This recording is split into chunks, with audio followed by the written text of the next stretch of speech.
Assalamualaikum student, how are you? I hope that you will be fine by the grace of Allah Almighty. I am your teacher, Professor Wasim Gill, English Department.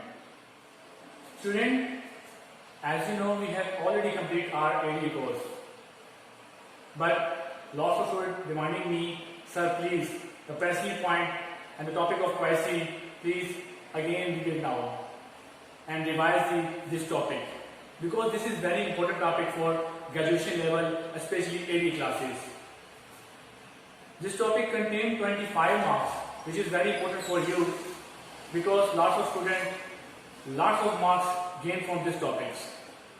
So 25 marks question, this topic contains and give you the best opportunity to take lots of marks from your annual examinations.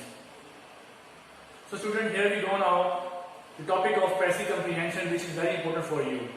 So stay with me till the end. So student, first of all, we are going to discuss the meaning of pressing comprehension. What is meant by the pressing and comprehension? Pressing means the art of summarizing in simple one word, one lines, in a one sentence. Pressing means the art of summarizing. And the comprehension means, comprehension word derived from the word comprehend, which means to understand clearly. Now come into Urdu. Pressing का मतलब है चीजों का खुलासा करना, summary बनाना, छोटा करना, 1/3 part कर देना किसी भी पैराग्राफ का. और वर्ड कंप्रीहेंशन ये हम निकालते हैं कंप्रीहेंड वर्ड से, जिसका मतलब है समझना, चीजों को अंडरस्टैंड करना. So here we go now the definition of comprehension pricing, which is very important for you.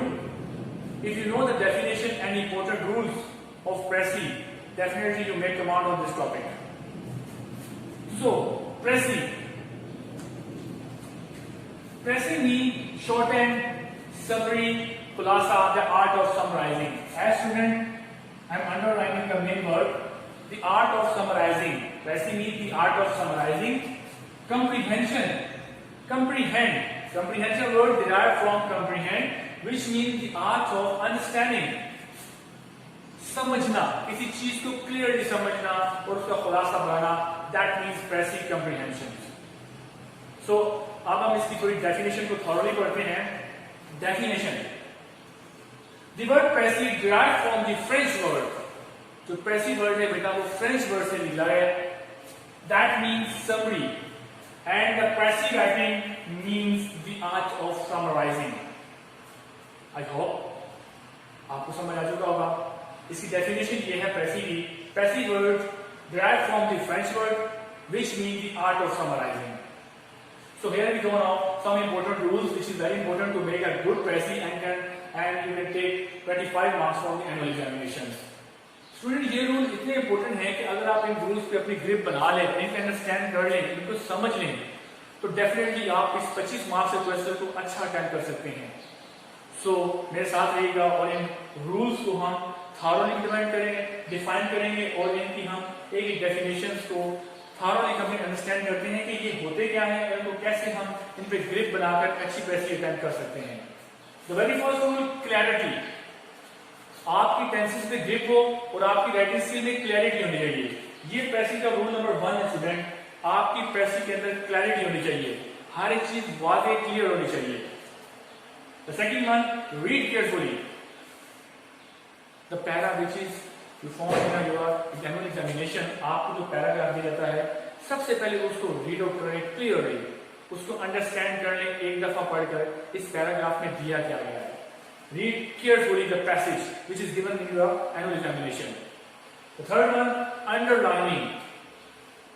उस पैराग्राफ के अंदर जो वर्ड आप समझते हैं बेस्ट हैं, इंपॉर्टेंट हैं, which is related to this paragraph, जिसकी आप प्रेसिंग बनाना चाह रहे हैं, उससे रिलेट करते हैं, उन वर्ड को आप अंडरलाइन कर लेंगे.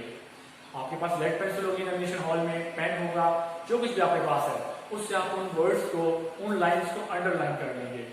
ठीक है, ये अंडरलाइनिंग प्रोसेस पॉइंट नंबर 3 है. Number 4th one, outlining and omission. जो आपको सेंटेंसेस वर्ड्स लगते हैं कि ये बहुत इंपॉर्टेंट है, आप उनकी आउटलाइन कर लेंगे, उनको अंडरलाइन करने के बाद ओमिशन मीन्स आप उनको तल्फ नहीं करेंगे, वो आप अपनी पैसे के अंदर लेकर जाएंगे, उनको आप ओमिशन नहीं कर सकते, which is very important word for you. Number 5th one student, don't omit. First of all we are going to mean by omit. Omit का मतलब है तर्क करना। आपने जो इंपॉर्टेंट वर्ड्स होते हैं प्रेसी के अंदर, जो पैराग्राफ आपको एनुअल एग्जाम में स्टूडेंट दिया गया है, जिसके आप प्रेसी बनाने जा रहे हो, उसके अंदर बहुत से इंपॉर्टेंट वर्ड्स होते हैं which is related to the precis paragraph, जो कि प्रेसी से रिलेट कर रहे होते हैं, उनको आप ओमिट नहीं करोगे, तल्फ नहीं करोगे, वो आप अपने पैराग्राफ के अंदर लेके जाओगे जो आप प्रेसी बनाने जा रहे हो। The 6th one, size. Lots of students asking me the question, sir, एक अच्छी प्राइसिंग का एक पर्टिकुलर साइज होता है, एक मुनासिब साइज होता है, वो कितना होना चाहिए? तो डेफिनेटली मैं उनको बताता हूँ, बेटा आपको अगर एक एनुअल पैराग्राफ दिया गया है एग्जाम के अंदर जो 12 to 16 लाइन्स पर होता है, तो आप उसका 1/3 हिस्सा कर दें, यानी कि आप प्रेसी का जो साइज है वो 1/3 हिस्से पर मुहित होता है। Point number 7, indirect speech, a very important point number 7, indirect speech। बहुत सारे स्टूडेंट प्रेसी के अंदर बेटा अपने थॉट्स, अपने आइडियाज शामिल कर लेते हैं, which is not good। ना तो उसमें आप कॉपी पेस्ट करोगे जो पैराग्राफ आप दिया गया है, कुछ स्टूडेंट लास्ट में क्वेश्चन पढ़ते हैं और जो पैराग्राफ में वर्ड पढ़े वही as it same copy paste करके पेपर के ऊपर लिख देते हैं। ये दोनों मेथोडोलॉजी रॉन्ग होती हैं। आपको इनडायरेक्ट स्पीच में जाना होता है। इनडायरेक्ट स्पीच का सिंपल वर्ड में आप कह सकते हो, आप अपनी राय बीच में नहीं दे सकते। According to my opinion that is wrong, according that I am saying now I am saying wrong. आपने आई का वर्ड ही यूज नहीं करना, आप इनडायरेक्ट स्पीच मारोगे अकॉर्डिंग टू पॉइंट से, एज राइटर से, एज इन दिस पैराग्राफ से, as mentioned, as quoted in this paragraph, that is indirect speech. Don't use personal idea and personal thought in making a pricing. Okay, 8th one, on word. आप अपनी simple meaning, simple words के अंदर, simple English के अंदर पैसे को लिखेंगे, copy paste नहीं करना। जो लिखा गया है बहुत सारे स्टूडेंट उसी को कॉपी करके आंसर बनाकर लिख देते हैं क्वेश्चन के, कॉपी पेस्ट नहीं करना। इन योर ओन वर्ड्स, अपनी सिंपल इंग्लिश में, अपने सिंपल अल्फाज में आपने पैसे बनानी है। Point number 9, tense. अब हम टेंस कौन सा यूज करेंगे पैसे बनाते हुए? एक तो ये पॉइंट है कि आपको जो पैराग्राफ दिया गया जिस टेंस में, उसी में आप प्रेसी बनाएं। द नेक्स्ट वन इज आप थर्ड पर्सन बन के प्रेसी बनाएंगे, तो पास्ट टेंस में भी लेके जा सकते हैं, यानी कि टेंस थर्ड पर्सन टेंस आप यूज करोगे, या आप पास्ट टेंस में या सेम जिस टेंस में आपसे पूछा गया है उसी में सिंपल अपने अल्फाज में, इन योर ओन वर्ड्स आप प्रेसी बना सकते हो। Point number 9 clear. 10, objective approach. Students, point number 10 and point number 7, I think point number 7 and 10 इन दोनों को एक सिमिलरिटी मिलती है, दोनों में सिमिलरिटी है। Indirect speech point number 7 and point number 10 objective approach, यानी दोनों में आपकी ऑब्जेक्टिव अप्रोच होगी। एग्जामिनर आपसे क्वेश्चन पूछ रहा होता है एनुअल पेपर में, आप उनका आंसर दे रहे होते हो, तो आप यानी कि उसका आंसर थर्ड पर्सन बन के दे रहे हो ना, तो आप उसमें ऑब्जेक्टिव अप्रोच रखोगे। कभी उसमें ये नहीं कहना इन माय ओपिनियन, मेरी राय में ये हो रहा है, नो। ऑब्जेक्टिव अप्रोच का मतलब है जो पूछा गया उसी से रिलेट आप कर दोगे, यानी according to quote in this paragraph as quite says. So that's why I am going to talk you indirect speech and objective दोनों में सिमिलरिटी हो जाती है। आपने थर्ड पर्सन बन के जवाब देना है, अपनी पर्सनल राय ओपिनियन इंक्लूड नहीं करनी है। ये होती है गुड प्रेसिंग के rules. Next one, rough draft. आपने इसके बाद जब आप देखेंगे आपने सारे पॉइंट्स को कंप्लीट कर लिया है, तो आप इसका रफ